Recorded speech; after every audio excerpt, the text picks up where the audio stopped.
Els determinants.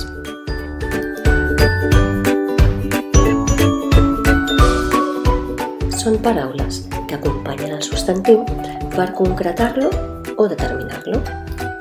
Fins ara havíem treballat els articles, els demostratius i els possessius, i ara introduirem els numerals i els indefinits.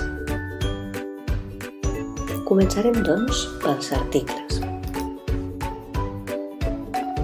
En aquest cas tenim de dos tipus. Tenim els determinats, com per exemple la, les o l'apòstrof. També tenim el, els o l'apòstrof. Després trobem els indeterminats, perquè per exemple no és el mateix dir la guitarra que una guitarra. Llavors tenim una, unes, un o uns. Continuem amb els demostratius. En trobarem de dos tipus. Tenim els de proximitat, que estan més a prop, aquest, aquesta, aquests i aquestes. I després trobem els de llunyania, estan més lluny, aquell, aquella, aquells o aquelles. Els possessius. Aquests indiquen possessió o pertinença i normalment porten un article al davant.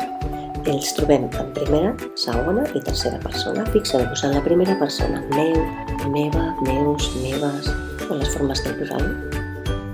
En segona persona, teu, teva, teus, teves, vostre.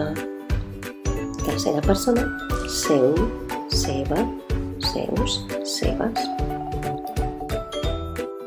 Anem amb els numerals, que aquests són nous. En tenim de dos tipus. Tenim els cardinals i els ordinals. Els cardinals indiquen una quantitat exacta i els ordinals l'ordre. I anem per als últims d'avui, els indefinits. Aquests designen el nom d'una manera general i poc concreta, com per exemple alguna, cert, altra o qualsevol.